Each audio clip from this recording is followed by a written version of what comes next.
नमस्कार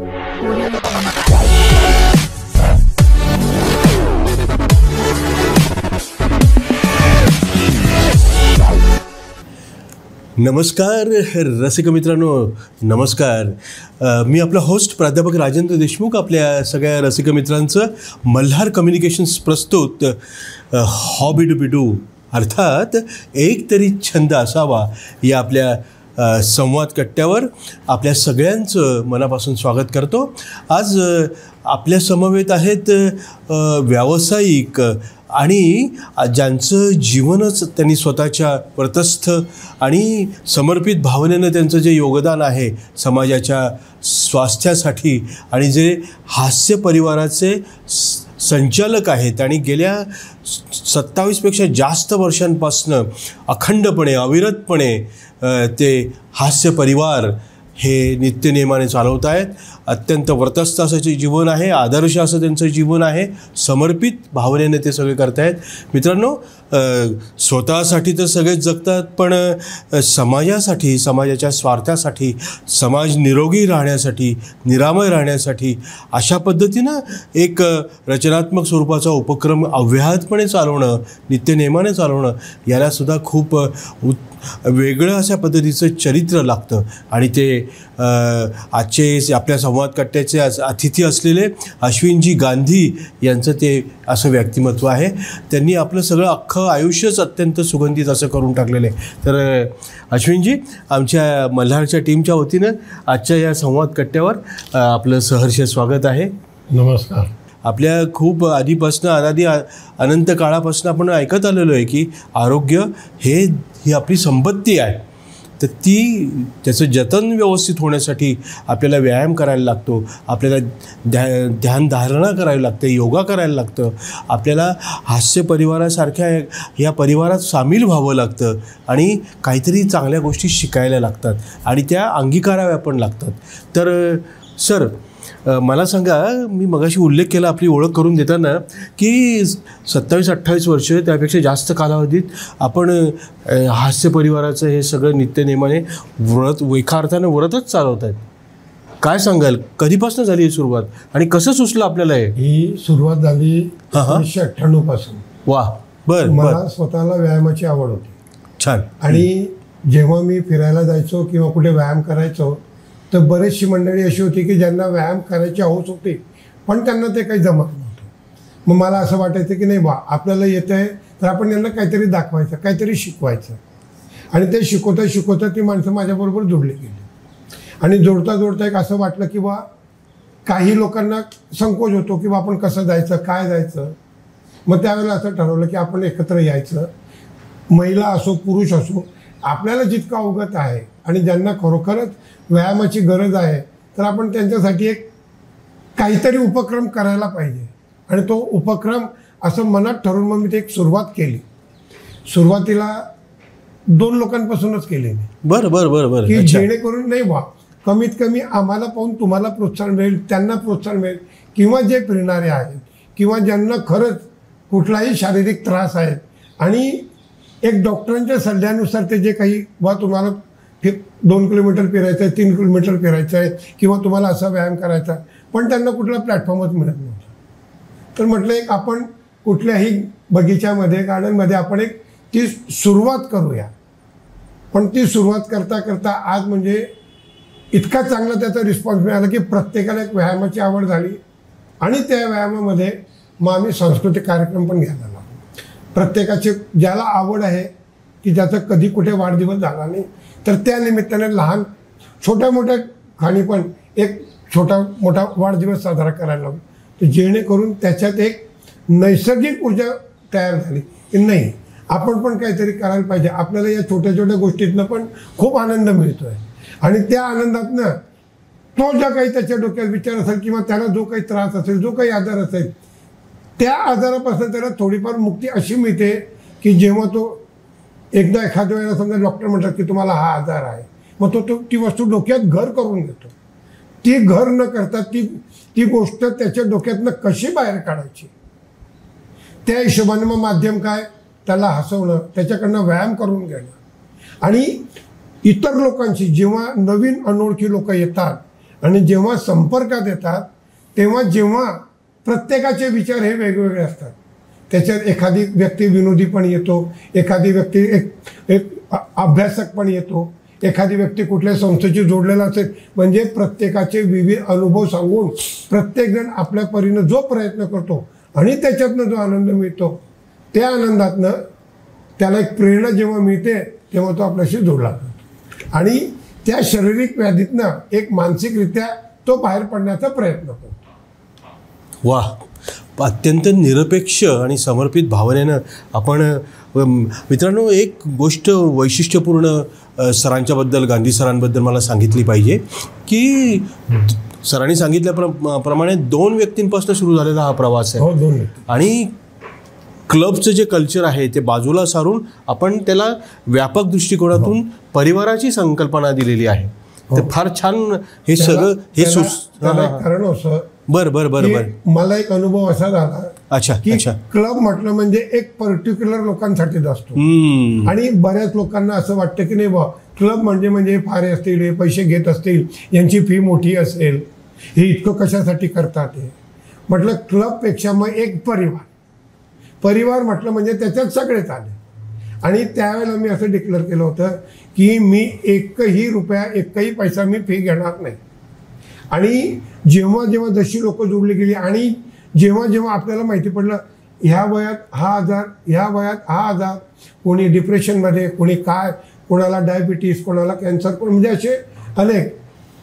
मी बरंच वाचन पण करतो असं आरोग्याच्या दृष्टीने, खाण्यापिण्याच्या दृष्टीने किंवा इतर कुठल्या तरी डॉक्टरांच्या मुलाखती येतात किंवा जे काही अनुभवी लोक असतात त्यांच्या मुलाखती पाहून एक असा अभ्यास करत होतो की जर ह्या सगळ्या गोष्टी आहेत आणि मी करू शकतो किंवा माझ्या परीने मी कोणाला देऊ शकतो तर आपण तो प्रयत्न का करायला पाहिजे.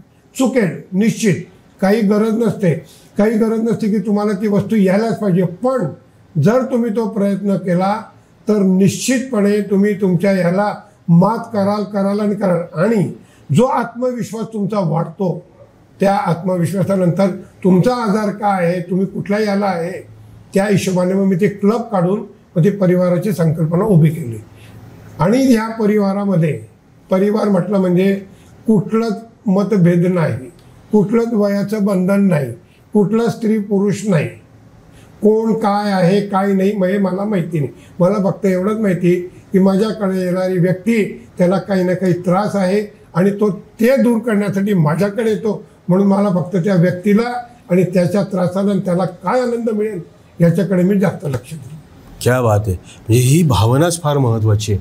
सध्याच्या स्वार्थी जगामध्ये अशा पद्धतीने एक माणूस विचार करू शकतो आणि समाजाच्या स्वास्थ्यासाठी निरपेक्ष भावनेने एक आपण म्हणालात आणि मला पण माहिती आहे एकही पै आपण फी म्हणून वसूल करत नाही. म्हणजे तणावमुक्त होण्यासाठी जी काही शिबिरं असतात त्याच्यासाठी म्हणजे शेकडो रुपये वसूल केले जातात. फी हजारोंच्या घरात असते पण आपण 0 पैशामध्ये सगळं करत असतात. आजपर्यंत 1 रुपया घेतला नाही. क्या बात आहे. ती म्हणजे एक ठरवून घेतलं. आयुष्यात लोक बरंच काही करतात, सगळ्याच गोष्टी पैशाने होतात ते पण नाही. पण जर निसर्गाला जात नाही, हवेला जात नाही, आकाशाला जात नाही, जमिनीला जात नाही, मग आपण काय विचारायची. पण जर ते आपल्याला इतकं फुकट देत आहे तर मग आपण द्यायला काय हरकत आहे. ही एक भावना जरूर होती की मला स्वतःला हौस तर होतीच पण हे जे कोणी काही बिचारे आहेत की ज्यांना खरंच गरज होती, खरंच त्यांच्याकडे म्हणजे नाही ते कोणाला भेटू शकत नाही, ते करू शकत, मग फिरता विचारतात हे किती फी घेतात, हे काय करतात. मी त्यावेळेला माझा बोर्ड लावलेला होता निःशुल्क सर्वांसाठी खुले. वा वा. सर्व जाती धर्म पंथाचे लोक. माझं स्लोगन मी त्यावेळेला हे ठेवलं होतं, सर्व धर्म समभाव, सारा विश्व एक परिवार, हास्य परिवार. क्या बात आहे. त्यामुळे मला त्याचा बेनिफिट हा झाला की लोक माझ्याशी खूप जोडले गेले. ठीक आहे, काही लोकांना त्यांच्या कामाच्या निमित्ताने म्हणा, प्रत्येकाला काही ना काही एक घरगुती काही ना काही कारणं असतात. पण मी एकच सांगायचो, त्यातल्या त्यात वेळ काढून तुम्ही 1 तास अर्धा तास तुम्ही केव्हाही आले व्यायामाला तरी चालेल, पण स्वतःसाठी तुम्ही 1 अर्धा तास 1 तास आपल्यासाठी द्या.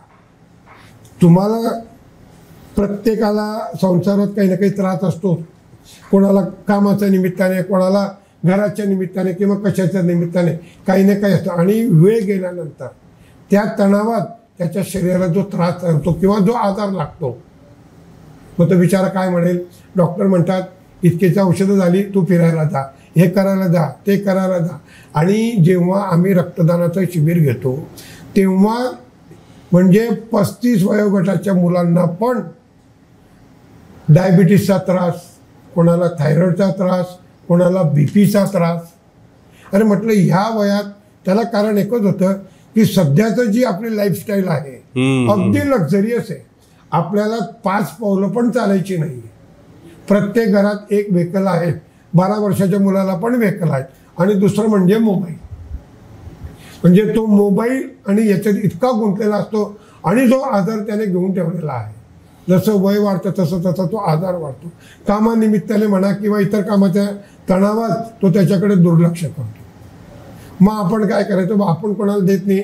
मग मला एकच गोष्ट आठवते, जे आपले जुने लोक सांगून जात होते, 100 दवा 1 हवा. सकाळची हवा तुम्ही घ्या, तुम्हाला कुठलाच रोग होणार नाही. 100 दवा 1 हवा. वा, पहाटवारा तो ऑक्सिजन शुद्ध. आणि मग त्या संकल्पनेतनं आम्ही हळूहळू असे पुढे घेत झालो. आणि जसं जसं आम्हाला रिस्पॉन्स मिळत गेला ना, तसं तसं आम्ही प्रत्येकाला विचारत गेलो, मग तुम्हाला काय आजार आहे, त्याच्यासाठी तुम्ही हा व्यायाम करा. तुम्हाला काय आजार आहे, तुम्ही याच्यासाठी हा व्यायाम करा. म्हणजे आज आमच्याकडे अशी परिस्थिती आहे की 3 कॅन्सर पेशंट आहे आमच्याकडे. बरं बरं बरं बरं. त्याच्यामध्ये एक लेडी म्हणजे कमी वयात इतका कॅन्सरनं ग्रस्त होते की हालाकीची परिस्थिती. म्हटलं ताई तुम्ही या, फक्त बसा, काहीच करू नका, पण आम्ही जे करतो त्याचा तुम्ही फक्त आनंद घ्या. त्याच्यातनं जर तुम्हाला प्रेरणा मिळाली तर तुम्ही आमच्यातनं. आज त्या आमच्या ताईंची अशी परिस्थिती आहे की तुम्ही त्यांना समोर उभं केलं तर कोणी सांगणार नाही की या मॅडमला कॅन्सर आहे. म्हणजे केमोथेरपी, अगदी शरीर असं शिथिल, पण आज स्वतः म्हणजे आज ते इतक्या नित्यनेमाने आमच्याकडे आहेत की एक दिवस पण त्यांना असं म्हणजे त्यांना बाहेर पण जायचं असेल तर ते म्हणतात मी नाही येणार, मी पहिले इथे येईल. इतका आम्ही नियम. थायरॉइडचे पेशंट इतके आहेत, त्याला पण विविध प्रकारचे व्यायाम. मग जशी जशी आम्हाला परिस्थिती वाटली आणि मी काय करायचो, एक लहान मुलाने पण मला सांगितलं की काका तुम्ही असा व्यायाम करा. मी पहिले स्वतः घरी प्रयत्न करतो, मला आले तर मग तुम्हाला ते शिकवण्याचा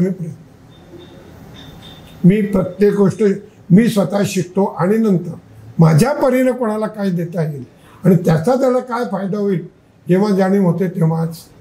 म्हणजे आम्हाला त्याचे प्रत्येक रिझल्ट चांगले मिळाले.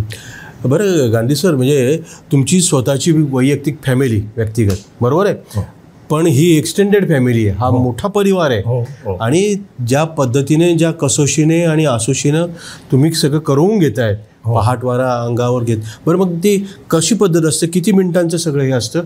150 लोकांची सगळी फॅमिली? 150ची फॅमिली म्हणजे असं आहे की प्रत्येकाची एक, आता काय बऱ्याचशा महिलांच्याकडे त्यांना यायचं असतं, बरं बरं, पण घरच्या लोकांचे डबे असतात, कोणी बाहेरगावी नोकरीला, कोणी कुठे नोकरीला, प्रत्येकाची वेळ नवीन असते. बरं, मी पहिले सुरुवातीला सकाळी 5:30ला घ्यायचो, तशा बऱ्याच लोकांना अडचणी आल्या, तर म्हटलं बा आपण काहीतरी त्याच्यातनं मार्ग काढू. मग जेव्हा असे बसला असताना म्हटलं बा एक सर्वसाधारण वेळ अशी की बा जेणेकरून ते येऊ पण शकतील आणि लगेच घरी जाऊ पण शकतील.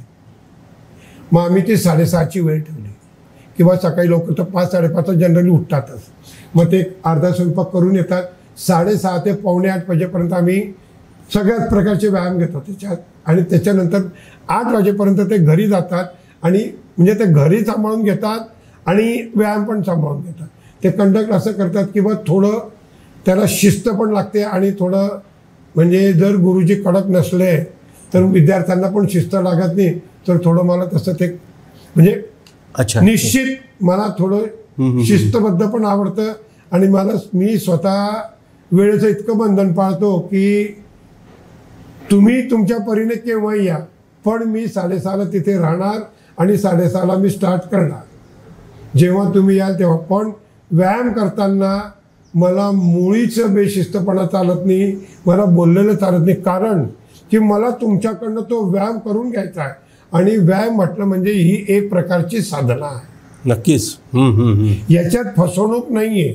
आणि जर याच्यात तुम्ही फसवणूक करण्याचा प्रयत्न केला तर ती फसवणूक तुम्ही तुमच्या स्वतःची करता, ते माझी नाही. मी प्रयत्न करतोय की मी तुमच्याकडनं व्यायाम करून घेतोय. मी प्रयत्न करतोय की मला तुमच्या आजारातून तुम्हाला मुक्त करायचं आहे. मी प्रयत्न करतोय की तुम्ही किती आनंदी राहा. मी प्रयत्न करतोय की जेणेकरून तुमच्या मनात एक सांघिक भावना निर्माण तयार व्हायला पाहिजे. हा परिवार आपला आहे, ती आपुलकी मी निर्माण करण्याचा प्रयत्न करतो. म्हणून मला काही गोष्टींचं बंधन पण ठेवावं लागतं आणि हे पण करावं. बरोबर. हे जे पॅकेज असतं म्हणजे जे आपण मोफत देत आहे तर त्याच्यामध्ये मेडिटेशन आहे, योगा आहे, एरोबिक्स पण आहे, एक्सरसाइज आहे, एरोबिक्स आहे, योगा आहे.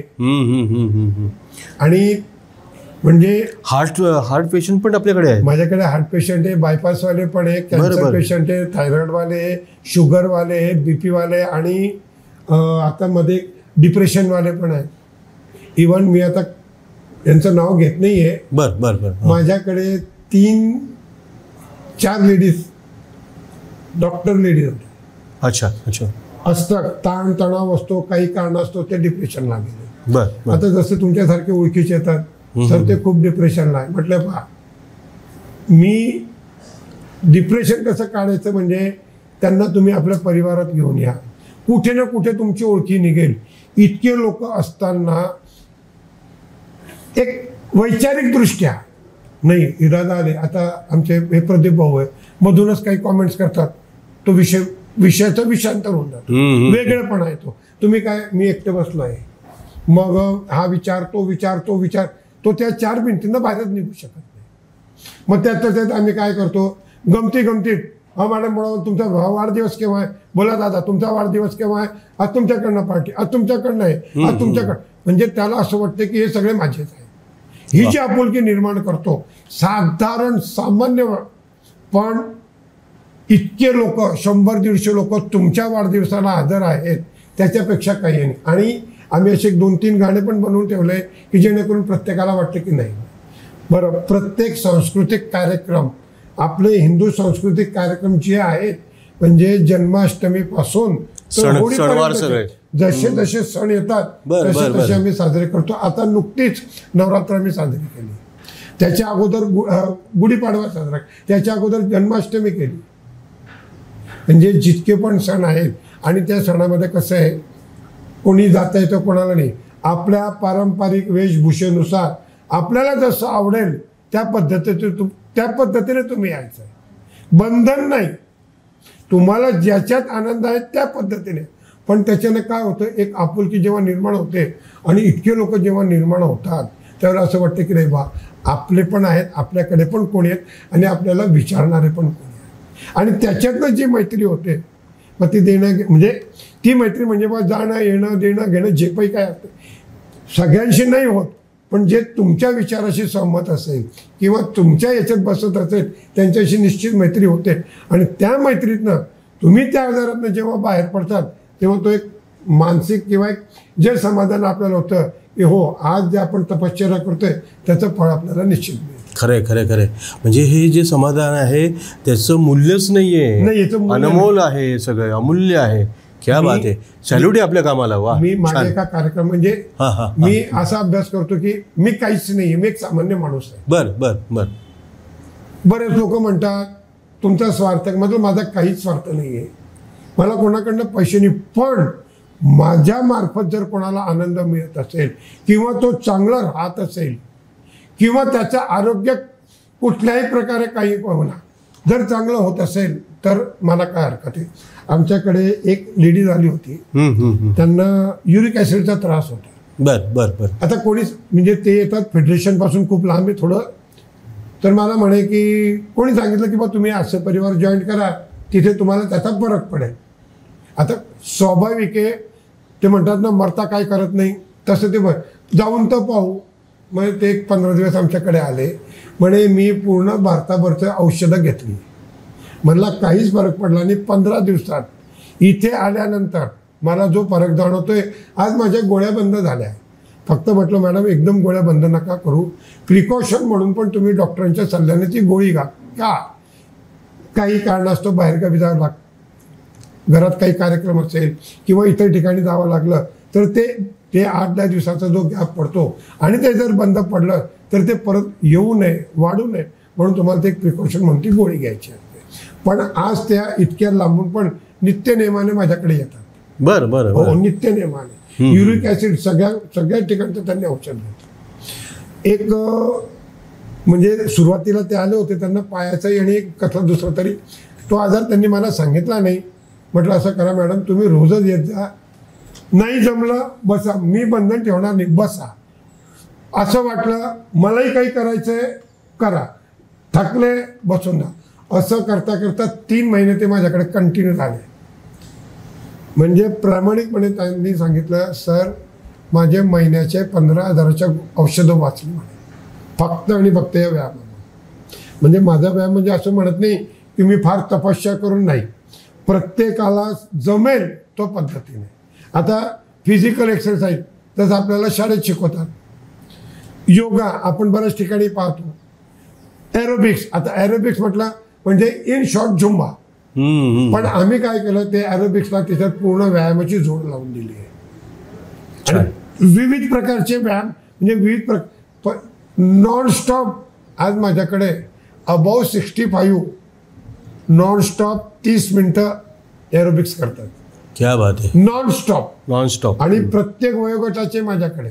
अजून आमचे एक RB पाटील सर म्हणून आहेत, 75, पण कोणी त्यांना म्हणणार नाही की ते 75चे आणि नॉनस्टॉप एरोबिक्स करतात. आणि एरोबिक्स करणं इतकं सोपं नाहीये. म्हणजे मी असा टॉक्सिस म्हणजे याचा अर्थ काय, म्हणजे तुमच्या शरीरातून जी घाण बाहेर काढायची, मग ती घाण कशी बाहेर काढायची, एरोबिक्स करा. त्या एरोबिक्समध्ये आम्ही जेव्हा ते घड्या लावून मोजलं, आमचे 600 ते 650 कॅलरीज बर्न होतात. आणि जो घाम बाहेर निघतो त्याच्यानंतर जे त्याच्या शरीरावर परिणाम होतो, जे रक्त शुद्ध होतं, जे त्याला ऑक्सिजनची मात्रा जास्त मिळते, त्याच्यामुळे त्याच्या शरीराला तो इतका इफेक्टिव्ह असतं की ऑटोमॅटिकली आजार कमी झाला की डॉक्टर गोळ्या बंद करणारच. म्हणजे हा त्याच्याकडनं खूप फायदा झाला. छान छान छान. बरं, मग जर आता ह्या परिवारात जर सामील व्हायचं म्हटलं तर आमच्या काही जे हा आपला एपिसोड बघतायत त्या लोकांना आपण काय सांगाल की एंट्री कशी असणार आहे? माझ्याकडे एंट्री नाही, यायचं, परिचय द्यायचा आणि जॉईन व्हायचं. कसं? सिंपल, सोपं, सिंपल, काहीच नाही, कुठला फॉर्म नाही, काही नाही. आपल्या परीने आपण काय व्यायाम करू शकतो, किंवा मग तुम्हाला काय आजार आहे, मग त्याप्रमाणे भाऊ तुम्हाला हा त्रास आहे का, मग एवढाच व्यायाम करा, हळूहळू वाढवा. पण माझ्याकडे एंट्रीसाठी कुठल्याही प्रकारची कुठलंच बंधन नाही. जर तुम्हाला काम असेल तर तुम्ही मधून पण जाऊ शकतात. आणि जर तुमचं काम आटपून तुम्ही 7 वाजता पण आले, 7:15ला पण आले आणि तेवढ्यापुरती पण तुम्ही आनंद घेतला, तरी मी ते बंधन ठेवलेलं नाही. कारण की प्रत्येकाला कामाची ही असते, प्रत्येकाला काही ना काही कारणास्तव असतं, त्याच्यामुळे बंधन नाही. फक्त नियम एकच की माझ्या इथे आल्यावर तुम्हाला शिस्तीत राहायचं. ते पाहिजे. शिस्त नसेल तर मी इतका परिवार चालवू पण शकलो नसतो. बरोबर. आणि मी जर स्वतः शिस्त पाळतो आहे तर समोरच्याला पाळणं गरजेचं आहे. डिसिप्लिन ही डिसिप्लिनच. वा. तर मित्रांनो, म्हणजे आपल्याकडे वेळेची मर्यादा आहे, पण कुठलं औपचारिक किंवा बंधन नाही, फॉर्मॅलिटी नाही, फक्त शिस्त, आणि ती असलीच पाहिजे. या दृष्टिकोनातून अश्विनजी गांधी हा हास्य परिवार चालवत आहेत, त्याचं नेतृत्व करतायत आणि रिझल्ट्स नक्की आहेत. रिझल्ट आहे, 100% रिझल्ट 100% आहेत. आणि मी प्रत्येकाला हीच विनंती करेन, तुम्हाला नाही जमलं तरी चालेल, एकला चालव रे, पण तुम्हाला जी आवड असेल, काही गरज नाही की तुम्ही व्यायाम करा, पण वॉकिंग करा. पण वॉकिंग करताना एक म्युझिक थेरपी म्हणतात याला, तुमच्या आवडते गाणं ऐकत जा, जोरात ऐकत जा. आणि ते जे कुठलंही गाणं असेल त्या गाण्याच्या जागी त्या हिरोला नका ठेवू, त्या हिरोईनला नका ठेवू, आपल्याला स्वतःला ठेवा. हे गाणं माझ्यासाठी बनलंय आणि या गाण्याचा आनंद मी घेतोय. जेव्हा तुम्ही असं वाटेल हो मीच आहे तो, आणि जो तुम्हाला आनंद मिळेल त्याच्यात तुम्ही बऱ्याचपैकी डिप्रेशननं बाहेर पण निघाल. आणि ते ऐकता तुमच्या गाण्याचा स्पीड, ते म्हणजे जी चाल वाढेल आणि त्याच्यातनं जो तुमचा वॉकिंगचा जो हे काही आहे टार्गेट 2 किलोमीटर 3 किलोमीटर म्हणजे तुम्हाला कोणाची गरज भासणार.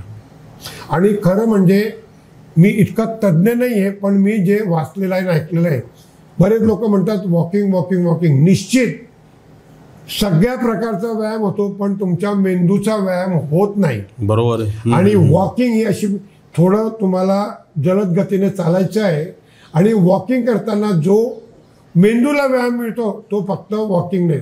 फक्त एक मी असं म्हणेल की वॉकिंग करताना जेव्हा तुम्ही ज्या जागेवर थांबाल त्या जागेवर 2 मिनटं तुम्हाला डोळे बंद करून मेडिटेशनमध्ये बसायचे. कारण एकच आहे की तुमच्या शरीरातली ऊर्जा वाढलेली असते, तुमच्या हृदयाचे ठोके वाढलेले असतात. आणि जर तुम्हाला मेंदूचे ठोके ऐकायचे असेल तर त्या स्पॉटवर तुम्ही मांडी घालून मेडिटेशनमध्ये 2 मिनटं डोळे बंद करा. हार्ट बिटिंग आणि ब्रेन बिटिंग तुम्हाला एकाच वेळेला जाणवेल. आणि जेव्हा डोळे बंद असेल, जेव्हा हार्ट बिटिंग आणि ब्रेन बिटिंग वाढेल, तेव्हा तुमच्या डोळ्यासमोर इतका लाल गडद, असं जसं सूर्य उगवतो तसं इतका लाल गडद प्रकाश दिसत बसेल. पण तुम्ही कुठल्याच गोष्टीचा विचार करायचा नाही.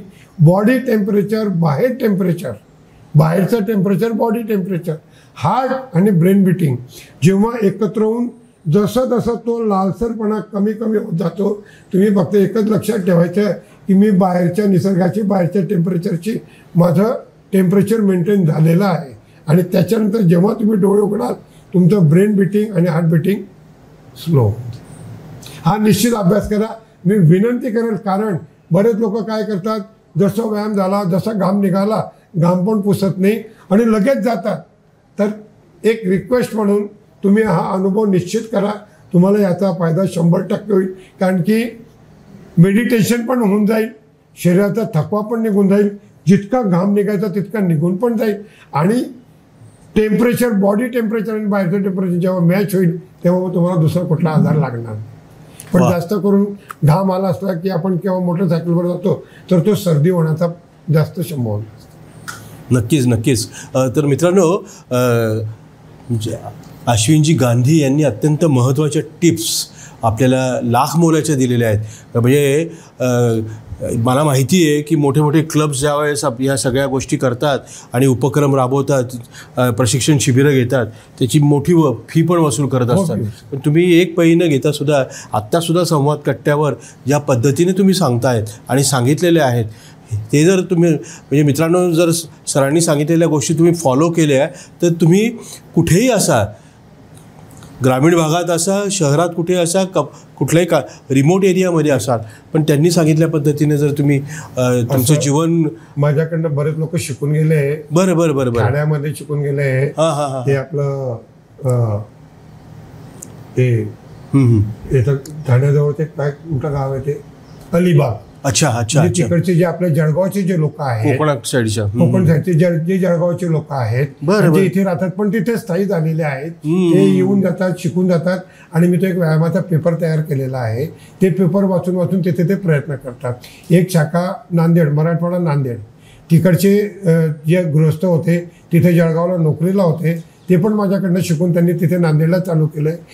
एका भगिनीनं जालन्याला चालू केलं. छान. असे विविध ठिकाणी मी प्रोत्साहन देत राहतो. ते फोनवर विचारत राहतात, मॅडम असं करा, दादा असं करा, असं करा, काही पण करा. छान. पद्धतीने आपण एकत्र. वा. अत्यंत छान अशी वाटचाल आहे. रचनात्मक स्वरूपाचं हे काम आहे. आपल्या कार्याला सलाम आहे गांधी सर. मला नक्की खात्री आहे की बघणारे सगळे जे आहे ते तुम्हाला फॉलो करतील. त्यांनी केलंच पाहिजे ते, कारण आपल्याला ह्या सगळ्या धकाधकीच्या जीवनामध्ये आपलं आयुष्य जे आहे ते सुगंधित करायचं आहे, निरोगी निरामय करायचं आहे. आणि सरांच्या टिप्स ह्या लाख मोलाच्या आहेत. सर, आपण आलात वेळात वेळ काढून आणि महत्त्वाच्या टिप्स आमच्या या सगळ्या प्रेक्षकांना आपण दिलेल्या आहेत. तर मल्हारच्या अख्ख्या टीमच्या वतीनं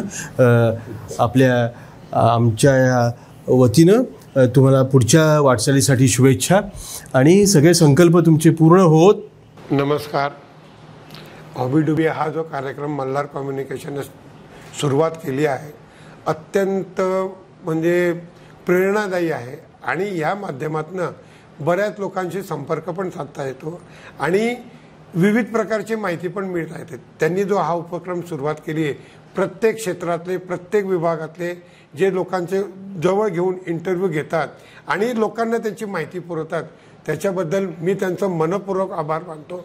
आणि विशेष मी अजून पण त्यांना हाच सल्ला देईल की जितके काही लोक आहेत या संगीताशी जुडलेले आहेत किंवा व्यायामाशी जुडले आहेत किंवा नाटकाशी जुडलेले आहेत किंवा असे बरेचसे लोक आहेत की जे आपल्याला माहिती नाही किंवा तुमच्या माहितीत आहे, त्यांना तुमच्यासमोर आणा आणि त्यांच्यातल्या कलागुणांना तुम्ही वावतर देत आहातच, पण अजून चांगल्या प्रकारे जर हा उपक्रम जास्तीत जास्त राबवला तर आम्ही एक अपेक्षा करतो, हास्य परिवारातर्फे आम्ही तुम्हाला ह्या शुभेच्छा देतो की हा उपक्रम तुमचा आयुष्यभर तुम्ही आहात किंवा तुमच्या पुढे पण जे कोणी असेल त्यांनी तो राबवावा.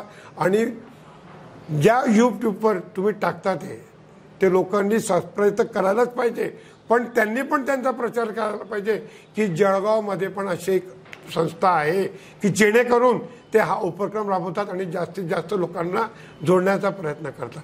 सगळ्यात जास्त श्रीमंत कोण की जो जास्त लोक जोडतो, आणि हीच श्रीमंती आम्ही पण म्हणतो की तुमच्या माध्यमातून पण पुढे चालत राहो. म्हणजे आमच्या शुभेच्छा आहेत आणि परत तुम्हाला याच कार्यासाठी शुभेच्छा देतो की हा कार्यक्रम तुम्ही असाच राबवत राहा. आणि प्रेक्षकांनाही विनंती करतो की तुम्ही जास्तीत जास्त त्यांना सबस्क्राईब करा आणि त्यांना प्रोत्साहित करा. धन्यवाद. धन्यवाद सर.